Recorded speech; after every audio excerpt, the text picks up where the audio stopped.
Hello, everyone, and welcome to another episode of the Omnia Performance Podcast with myself, Fergus Crawley. Myself, Johnny Payne. Myself, James Blanchard. Ooh, with anyone watching, got it right this time. Seductive neck move to the left. Very nice indeed. It's like he was reading it though. Yeah, it was. Shit, who am I? Yeah, got more to key. Sorry. Wait a minute. If you look on his laptop and he turns it around, we see it from the My camera. name is. It just says at the top. My name is James Blanchard. Don't forget again, James. That was the most embarrassing moment in year 10 you've ever experienced. Got his pin number tattooed on his arm. Anyway, what's Memento. equally embarrassing is if you've not yet liked or subscribed on YouTube, if you've not yet followed or subscribed on major podcast platforms. Oh, my hilarious wit has ruined me. Podcast platforms. And you haven't yet shared this episode with a friend. I'm annoyed that I cocked that up. That was all quite seamless. If you haven't done those things, you're a prick. Yeah, thanks. Anyway, this is another episode of the podcast. Today we're going to talk about how to effectively build your running volume, and I think we're losing the plot a little bit. I just feel a bit mischievous. Yeah. I can sense by your giggle to my right there's going to be some there's bullshittery to come. I'm just giggling because if this is somebody's first time listening to this podcast, they've come on, it's all got balls up, and somebody he just called me a prick. Like, you called me a prick. I called somebody a prick. Yeah, I'll take the hit on that one just in case anyone is listening and feels offended, as that's not our intention. I'd rather be the scapegoat here. Anyway, right, we have a couple of episodes that give a bit more context to some of the things that we'll skip over today. Last week was focused around bodybuilding and running. Some elements we'll sort of discuss in a bit more detail today. Some elements of JB's background, that was a mouthful, will be discussed superficially today. But if you want more context to sort of put things together, then you can go back and listen to those episodes. Yeah. As the episode 21, 22 and 23 are all with 21, 22 are with Johnny and JB, and 23 is with myself, Johnny and JB, as we cover all things hybridness. So, building running volume. In the running community, it's quite binary. There are lots of forums and lots of things online that say you must do X, you must do Y. If you are at this stage and you want to run a marathon, you must do X, Y, Z over this period of time. And on this date, this many days out, you should run this. We don't believe it is as simple as that, do we, Johnny? Well, no, not unless you're a robot, or as you say, using binary as a term, you are a computer program. I don't believe that can really work for anybody. And also, as we'll get into, if we're looking at it from a hybrid perspective, there are other things to factor in. Many things. So what we're going to do again is use our very mustachioed man sitting in Kent at the moment to give a bit of context on how this has been done from somebody that came from a sort of gym, hypertrophy, bodybuilding with a bit of fast switch track work stuff worked in as well. But essentially a sporting background with a gym dominance. So essentially everybody part of the Z's era is what we'll talk about here. And James, when did you start working with Johnny? When did you guys start working together? It was April 2020, I think. April 2020. Yeah. Well, I was going to go for May, so let's go with what you said, because I'm older and therefore forget things easier. It was anyway. Whichever way you look at it, it was definitely the first lockdown, wasn't it? Yeah. And that came off the back of you bursting yourself on a 5K and realizing that there was work to be done, didn't it? 100%. Yeah, it was that. It was nominate 5 people to run 5K yourself. That was the and donate a £5 to the NHS. That was the little kind of charity campaign that was going on. Yeah, I remember. Someone nominated me, and then I really struggled. Then it became a running joke for loads of people to start nominating me because I'd announced on social media I was in the struggle bus. So since then, none of those people are friends anymore because of what exactly. Yeah, 100%. Was not happy. We have touched on it in a previous episode. I think the last one we were discussing this to a certain degree. But tell us what happened on that run and. Fergus has kind of contextualized a little bit. We've said before that your background up to this point really was kind of fast twitch. You'd done some track work, done some speed work. Everything you did was kind of go fast, go hard, go home. I guess is a rude way of putting it, but it was, wasn't it? You pretty much. Like, do you know what? Spins muscle car and jumps out a pickup truck. Exactly that. So to the eyeballs. But you had said last time that a 5K to you. And certainly in that context, run 5 days, all that kind of stuff. I'll do that, sure. And like you say, loads of people are nominating you because did they nominate you? A lot of people because they thought he's going to fucking suffer. He's going to really think this is easy. Do you know what? I hope, and I don't think so. I don't think there was any malice intended. I mean, what the to go back onto your point, saying like it was my kind of first kind of go into running. There was various attempts in previous years that, you know, were actually done for a good length of time. But what led for it to have a lack of consistency or anything like that was that very much a failure to grasp the whole hybrid concept. So it was a case of like trying to still train for an ultra marathon, but run a kind of an as written separate bodybuilding program the whole time. So that was where the issue mainly came of. But I had a huge kind of layoff from running. I was injured. I came to Jonny with like post shoulder dislocation. So I was particularly unfit because I couldn't train.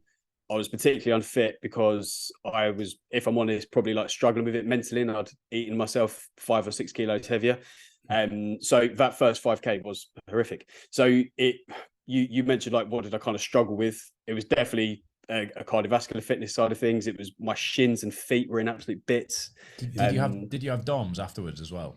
Oh man, big time. And what I'm sure we'll probably discuss this in a bit as well. For most folks, especially lads like myself, who perhaps played a bit of rugby in the past before, you do think like 5K is a piece of piss. You don't think it's that far. But actually, when you think about the cumulative stress that takes place in your body, even through half an hour of running, if you're not accustomed to it, you definitely get DOMs from it. 100%. Yeah. And that is a fantastic way of contextualizing the mechanism that we will discuss now, which is acclimatizing to volume over time. So if someone goes to the gym for the first time and picks up a dumbbell, they probably won't really know what to do with the dumbbell for the first time. They might have seen pumping iron and chuck it about a little bit, but actually some of the exercises in there you look at now and you're like, that makes no biomechanical sense. But biomechanically there is a skill to be developed. Whilst chucking a dumbbell about, a hammer curl doesn't seem like a skill. Understanding how to contract and how to move that dumbbell is a skill. And when you've been training for a long time, it's easy to forget that. We lack empathy for people at an earlier stage of their journey than we are. With that, and I'll hold my hands up, you can probably hold your hands up, and James, I'm sure you can hold your hands up as well. There is an element of complacency that comes from developing a skill in the gym that means you think you can translate it immediately to other elements of training. So this is why I asked about DOMs, because whilst you might be used to tanking your legs and walking, the movement patterns and demands and the way that your legs are being moved when running is going to be completely new to you. So if you come from a gym background and you have a new client come to you that's never done a back squat before, you're not going to give them GVT in session number 1 because that doesn't make logical sense. It's too much volume. What you'll probably do is get them to understand the movement with a kettlebell. You'll get them to do some simple reps that aren't too demanding so that they can understand the movement. You'll have them nailing their positioning. You'll have them building some confidence, and then you can build volume from there. The mistake most people make when building their running volume is assuming because it's a basic motor pattern, you can just go at it like the clappers.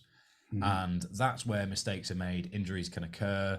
Achilles is moving in a range of motion it's not used to. It's a weak link in that kinetic chain because it's not used as much as it would be if you're not used to running.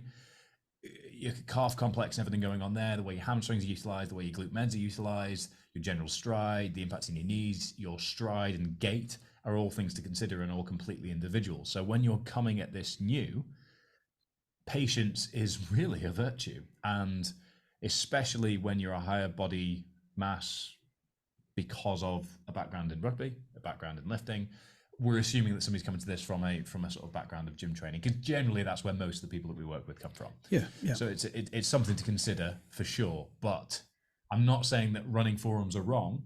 What I'm saying is that you should definitely contextualize the advice you're getting from those that are purely runners based on the fact they are not bearing in mind the considerations that come with other things, like your lifting volume during the week, like your increased body mass, like the fact you might not be as biomechanically well-oiled when it comes to your gait. So if somebody comes to us, we'll put them through some sort of aerobic testing. If they are not that confident with their running, or we sort of get the feeling based on niggles that they're referring to that we might need to look at their gait, we'll ask to have a look at their gait. We're by no means experts at looking at people's gait, but there's certain things that we look out for, like overstriding. There'll be people at Christmas that have their loved ones saying, "Oh, running's terrible for your knees. You should stop that, young Jimmy." When in reality, running isn't inherently bad for your knees. Overstriding can be bad for your knees. Running badly is bad for you. Running badly is bad for your knees, as is jumping out of planes badly. So it's all one and the same. But overstriding can be bad because cushioned shoes, modern footwear, allows for us to really slam our heels into the floor without much proprioceptive feedback on where that impact is going. And what that's doing is sending a lot of shot from the floor upwards, basically directly into our knee, and for it nowhere else to go. Whereas you want to be landing on your foot, through your knee, up to your hip, and ideally sort of up towards your shoulder. So the transient impact is in a straight line. But modern shoes mean that we don't get as much feedback in terms of feeling how we're running, which means that people can overstride for long periods of time, build up volume, and then they can hurt themselves. And the logical conclusion will be, oh, running's not for me. I'm not a natural runner. I can't do it. When in reality, there's a simple reason as to why you've got in that position. So with that in mind, let's take an example of somebody that has come from a gym background and is looking to get into running. What are the top line considerations to bear in mind? As I appreciate, I've just rambled for quite a while there, but I think covered some points that were worth mentioning. Yeah, I think we'll come back to them probably in the timeline of taking somebody through this. I think to capture the essence of what you were saying there for the most part is that the first consideration is what else is going on. So if they have again, we're looking at this from a hybrid perspective, if they already have a pre-existing kind of gym-based schedule, some kind of regimen in place that they're doing in the gym, the chances are that whatever it is that they're choosing to do running wise, the first thing they should do is temper that enthusiasm with a kind of an overview of volume and then reducing. So what I mean by that is that if you're doing some kind of bodybuilding program or 3 days a week in the gym or something that involves resistance training, and then think, right, I'm doing well with that, I'm going to do a couch to 5K. Chances are even if couch to 5K is going to burst you. I've seen it hundreds of times and seen it lots, again, coming back to your experience, James, in lockdown. Saw that quite a lot because people were jumping into running thinking, oh, this is great, this is all we can do anyway, let's go running. And so many people were coming back saying, well, I'm hammered. You know what's funny is I actually had Olivia, who founded Run 5, Donate 5, Nominate 5, on the Modern Mind podcast, and she's coming out on Monday. Did you? Yeah. She's from Edinburgh. She's from like 3 miles away. Which is hilarious. Just thought I'd note on that because she essentially, you are inadvertently blaming her for nailing loads of people's Achilles. So please continue. You nearly broke James. But there's the thing though. I mean, if you look at the run to 5K, which isn't what we're talking about, the couch to 5K, sorry, it's actually not a bad set of principles. It's essentially sort of run a little bit every day, run a little bit more. And it's kind of a linear progression. There's a little bit of movement in that from memory. But then if you're lifting on top of that, you've got to understand that, as you've said, your skill may not be there. You may not have a kind of a full appreciation of how patient you need to be. So I think that probably the very first thing that you should be considering is, once again, minimal dose. How little do I have to do to actually progress? You may not know the answer to that, but doing very little to start with isn't something that you need to look upon as being lazy. I think the first thing people should do is go out, take it very, very slowly, learn how to manage their heart rate, learn what kind of pacing does certain things to their heart rate, and learn to run carefully and learn to run so that there's no pain. It's obviously on a lag. It's sort of, hindsight's great, isn't it? But if you're experiencing pain, then you can look back on that and say, volume was too high. Next week, I'm going to reduce. Or keep it the same and acknowledge that you'll adapt. But progression every week, whilst it's kind of what's drilled into us by self-development books and forums online, isn't always the best thing. I remember there's periods of my training where I've done the exact same session for 6 weeks in a row. Yeah, we've discussed that on here. In fact, we discussed it briefly with Alex, didn't we? Yeah. Progression doesn't necessarily mean adding something on. Progression just means taking your time to slowly get better at doing that one thing over and over. And that's a big psychological thing. And I think for any runners listening or triathletes listening, volume and weekly mileage is such a dominant metric. It's a big thing in America more than it is in Britain. I've really picked up on this recently, is Americans are very proud of their weekly mileage. Mm-hmm. It's kind of a badge of honor. This isn't a criticism. It's just something I've noticed culturally that seems in the athletic community. Oh yeah, I've just picked up running. I'm doing about 25 miles a week. Whereas we don't have the tendency to. It's a straightforward metric, though, it's a isn't metric, it? Yeah, but it's the same reason that we will, you and I will, in a sort of different professional setting. I definitely will when I speak about this to sort of schools and corporates. Unpacking success, happiness, black and white metrics for it are not conducive to the human condition, because black and white metrics for success and happiness make it very easy for you to label yourself happy, successful, unhappy, unsuccessful, because life is much more grey, much more complex. And the more that you can rework your definitions and reframe what progress actually looks like, the happier you'll be and the more effective and efficient you'll be, and actually more sustainable you'll be in the long term. Because in an athletic setting, understanding and reworking those things where you're not just looking for progression week on week on week on week, because your black and white metric for how am I doing well or badly is adding mileage each week. If you're looking at progress as actually metric driven in terms of, okay, well, is my heart rate slightly lower this week for the same volume? How do I feel this week? Have I recovered better? Did my squats move better for the same amount of volume at the running that I had at the weekend, etc.? Looking at progress within its context is very important, because black and white definitions of success or progress can essentially be traps where we're infinitely more complex than that as athletes and as human beings. So there's something in that. I agree with you entirely.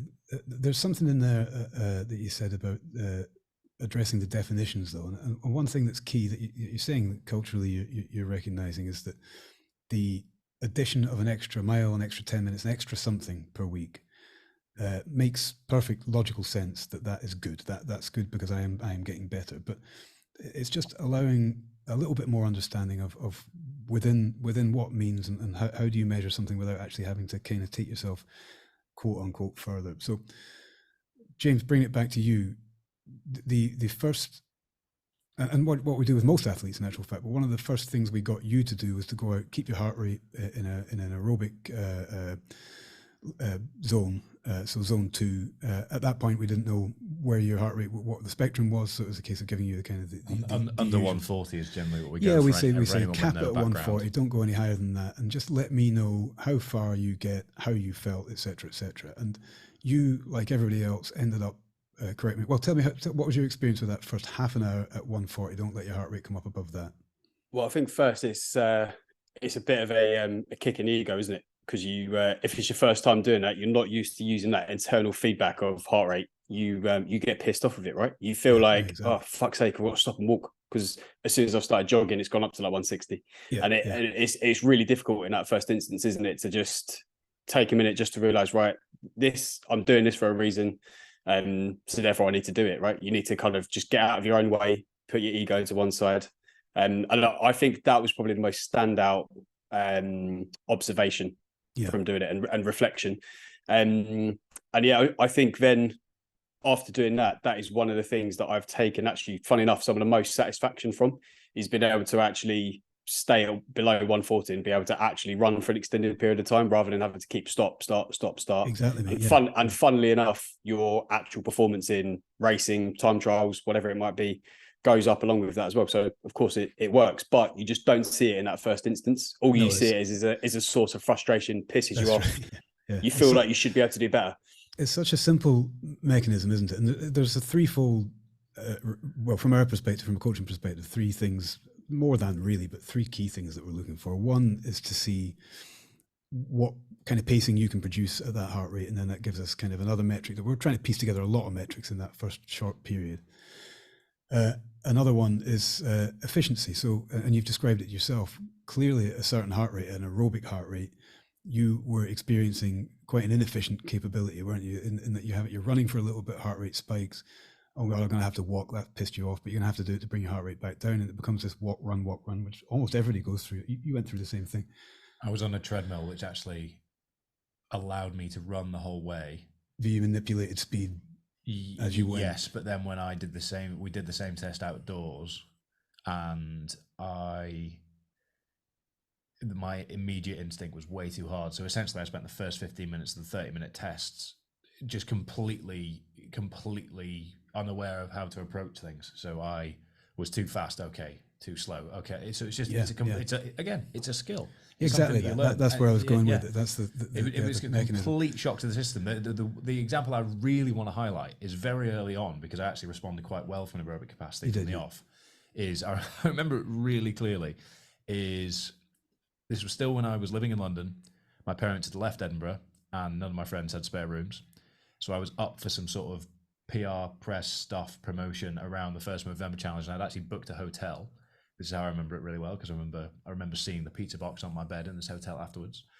And I didn't know what my training was going to be on the Saturday because I'd just been so busy that Friday, traveling up, etc. Got settled in. Sort of Friday night, looked and I saw a 2-hour run under 140 heart rate at 140 beats per minute average. And I thought, what?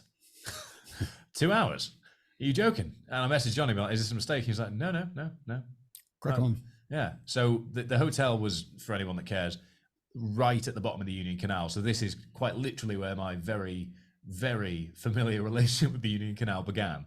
And I had a shitty little Garmin Vivo Smart 3. So it gave me wrist heart rate, and I didn't even know what pacing was good.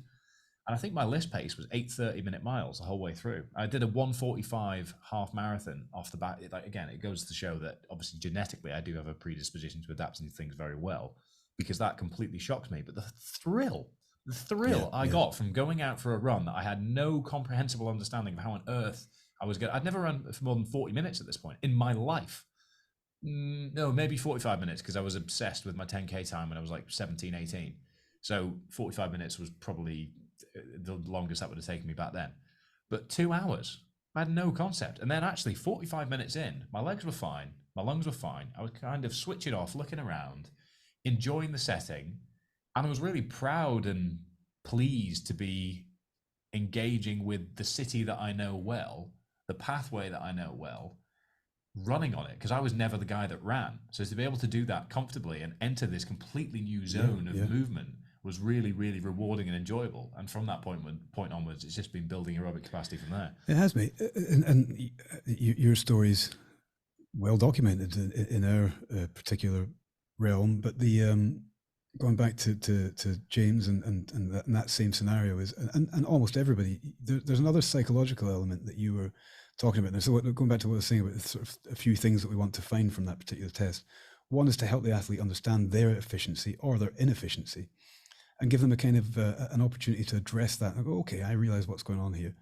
Two is becoming aware of that metric and becoming aware of where your heart rate is. And obviously, as you say, you had a shitty watch. You could have a really expensive heart rate monitor, whatever it might be, but you're getting feedback from something that lets you feel that at the same time as actually see it. So you start to interact with, oh, this is what 140. And we can do that with conversational tests, X amount of words, about 12 to 15 words. If you can speak them, that's probably about right. Any faster or any less words, and you're probably going too fast. So there's ways to work it. But the other thing, and James, your experience here would be useful to share, is that there's that psychological factor that you said a moment ago you went through, where you're kind of like, it's frustrating. You know, it's frustrating because now you're not able to run. Your heart rate, because I've limited with a cap there. You're now, oh God, I've got to walk, but it's teaching you something about where you are at that particular point, is my opinion, because it's all right to go out and say, run for 20 minutes, tell me how far you get. And absolutely everybody, it doesn't matter whether they're kind of gung-ho driven or whether, you know, everybody's going to try and run as fast as they can because they feel like the question is, how far can you get, don't they? So if we slip that around, even if you don't say it. Yeah, we change that around a little bit and say, well, here's the cap. The cap is actually your heart rate. We don't want you to work any harder than X. Then the measure is very different, and that comes back to your definition of measurements. But how did you feel during that? Because I remember psychologically what you went through. Can you? Yeah, I mean, again, going back to what I said before, I think it is just that ego hit. It's no one likes to be crap at anything, right? And if you feel like, even though you never put any sort of parameters on it, like, oh, I expect you to be able to get X distance in this time or whatever, I still felt like I'd failed the task. I think that was that was very, very difficult. Even though, as I say, you put no parameters on it, no definition of pass fail, you never even use that kind of language, you still kind of put that pressure on yourself. And yeah, it is when you ultimately don't fulfill your own expectations, your ego does take a massive hit. But that is it's a key lesson that I kind of then took forward from that. And you'd be like, right, this is now the objective. It's not about trying to run as fast as you can in this time. It's about trying to stay in this kind of efficient zone and work your way up from there. Yeah. So with that in mind, we have bashed tracking weekly mileage or monthly mileage as a dominant metric. So let's provide solutions rather than just be the people shouting from the auditorium seats. Not a phrase, could be, might be. Is now. Yeah. Thank you very much, everyone. And we will give some practical advice. So I think we can extract a few things from what we've just said, which is, if you have a heart rate monitor of any form and would like to begin running, then 140 beats per minute is a good place to start, where you can, for 10, 15, 20, 25, 30 minutes, move at that pace and determine what your low intensity steady state pace is. If you're a bit more of a trained runner that's looking to recalibrate on this, that's where we generally use a lactate heart rate threshold test. We've spoken about that previously. We're not going to touch on it today because this is more about starting from the top. If you don't have a heart rate monitor, Jonny's recommendation of about 12 to 15 words talking is a great way to determine as a form of throttle control. Another way you can do that is nasal breathing. That's about all it's useful for, is a form of throttle control. So if you only breathe through your nose and you're not highly developed at only breathing through your nose aerobically or when training, then that should, in theory, put you at about your aerobic heart rate, because working any harder will require more oxygen volume to be distributed around your body, and therefore you will not be able to breathe all of that in through your nose at the rhythm and pace that you would be required. So you've got bottom end option, breathing through your nose. Middle tier is talk test. Top tier is having access to a heart rate monitor. If you do have a heart rate monitor, you can make it slightly more accurate by having a paired heart rate strap, because that is closer to the source, essentially. And those are the ways that you can actually really establish your list pace. And I mean, that's where you start. Just to add to that as well, I'd say the RPE is really underutilized for that as well. I mean, I will hold my hands up and admit that it takes a bit of practice to get it right. But for most people, especially once they've actually had a little bit of experience in running, maybe got used to pushing themselves a little bit harder at times as well, that helps to kind of calibrate the scale, as it were. And so if people are staying in that 2 to 4 RPE zone, that can work really well. I think that's something that's really underutilized, especially good for people who I feel like I've had quite a few clients sign up recently who are a bit more, for lack of a better term, like anti-tech. Like, they don't always want to have like a Whoop, a heart rate monitor, Garmin, goodness knows what else. But having something RPE based is still an internal metric, internal feedback mechanism, just like heart rate is, and that can work really well as well. Agreed. Takes, as you say, takes a while to get used to calibrate that and say, okay, this is a 5 out of 10 in terms of my overall rate of perceived exertion. But once you've got that calibrated, it's a great tool. So Jonny, actually, no, sorry, you go, James. But that's okay. I was just going to say as well, in addition to that, allowing people to get used to doing that and building up that trust in themselves to actually calibrate it themselves is really valuable as well. I think a lot of people, when you first explain RPE to them, they're like, because it's not very kind of definitive, they feel like, oh, well, I don't trust myself. I either only go at 1 or at 10. But actually giving them the space to say, like, right, this is your RPE goal. Trust yourself, give it a bit of practice, and you will get it. When they do actually develop that, I think that's a really valuable skill as well. Having that trust in themselves, not to have to always rely on tech, and could be particularly handy in racing as well. If your heart rate monitor goes kaput, or your watch GPS is a bit shagged. Big thing here, big thing. I know people that will turn up to a run and not have the watch, or not have the heart rate monitor, or not have Strava access, and be like, oh well, freaked out. Or headphones, good example. Oh, I don't have my headphones, I can't do a hard effort run. No way. It's the same sort of thing. So, just to round things off with some practicality, Jonny, you take the lead on our Fitter Hybrid 101 monthly, 6 weekly block focused training program. Yeah. And in there, that is essentially designed for people to work through iterations of this. So for a beginner, what are the core principles of how you're putting the programming together in Hybrid 101? And then we'll briefly touch on what people can do next from there, aside from sign up to Hybrid Performance, obviously. Is what to bear in mind once you've got that list base and you understand your heart rate zones a bit better. Where can people go from there? Because ultimately we can't really give any more specific advice than that, other than don't take arbitrary numbers or other people's numbers or other people's journey or experiences as gospel, because you are a different person and you have different things going on, you have different stresses. And that's definitely something to be conscious of. If you wake up feeling broken on a Thursday, but your training plan that you got off the internet for £1.99 says that you should do 20 miles on the Saturday, it's not that you're a bad person and that you're not doing the training effectively. It could well be that the training plan isn't the right one for you and your individual requirements.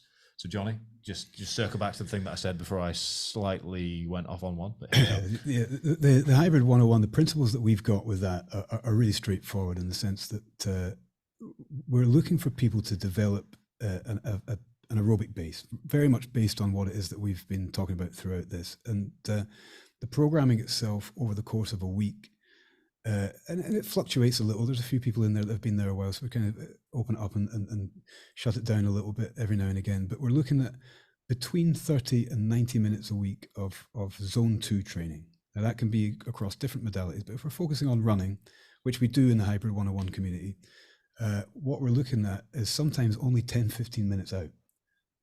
And the caveat within each of those, I think the longest we've done in that particular program is a 30-minute run. Now, that's not in isolation, that's in amongst some resistance training and things. But what we're looking at is for people to develop all the things we've discussed today, that kind of feeling of, as James says, that understanding of their own rate of perceived exertion, their understanding of the metric that we want to cap, that kind of conversational pace, that zone 2, that maybe 140 if they don't have access to these kind of zones for themselves. And really what we're trying to get people used to is that whole ability to just go out, go slow, measure it, and slowly become more efficient over time. And once they feel like they've actually, this is easy for me, that nothing in this particular running element of this program is hard, then we encourage them to move into the next phase. But one thing that's key in there is that if we're saying go out for, again, this is arbitrary but hypothetical, if we're saying go out for a 20-minute run, keep your heart rate within that kind of conversational range. Every so often speak, I keep putting these caveats in there. If you cannot say these 12 to 15 words without rushing at it really fast, or without kind of having to take big breaths, if you can't get these words out the way I am right now, you're going too fast. And if you cannot run anymore, walk. And if you cannot walk anymore, and your heart rate's still spiking, the session's over. It doesn't matter whether we've said 20 minutes, 30 minutes, all the rest of it. Bump it. That's your capacity for the day, and your body will adapt to that. So being aware of those kind of very, very few real caps that there are there. But what we're trying to say is, it seems like a negative way to say it is to keep your foot off the accelerator and closer to the brake. But really, it's kind of finding that nice point between, we're not going out for a massive sprint. We're not going out to burst ourselves. We're going out to learn how to cruise, learn how your body reacts to that, learn how to run, learn how to add it into a full program, and then learn when you know, and you should know through that programming, I'm actually exceeding the levels here, I can move on. And in the next phase, we talk about threshold pacing and things where we can kind of push you to a new limit and to find how to kind of pace in and out of different zones. But that's very much how that Hybrid 101's put together. If anyone's looking for some words to recite whilst out to test themselves and to see Peep Show, the Big Beats Manifesto will do quite nicely, which is obviously big beats are the best, party all the time. So there you are. That is how we recommend that you build your running volume. What we also recommend is that you do engage with some of the links down below, whereby you can access some of the training programs that we've spoken about, which are our group intakes. You know what's really simple about that? I've had loads of questions. I'm just going to cover this off whilst people maybe listen and haven't seen the answer, because it obviously gets lost in amongst message boards and things. What do I say? That's a really common question. You ask me to say 12 to 15 words, but what am I supposed to say while I'm running? Ignore the Big Beats Manifesto part. Well, you could do. You more specific. No, but you could do. You could find some affirmation that you think is really cool. You could find something to say to yourself. You know, I love running. I'm getting better. Whatever it might be. But what's really, really simple that nobody ever thinks of: count to 15. They're words too.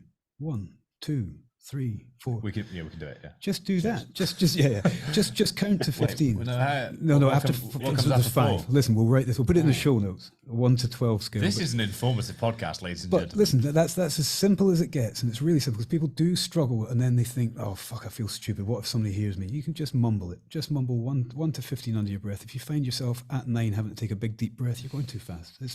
What I'm trying to say, trying to really underline here, is it's simple. It's really easy, and you should be enjoying how easy that is.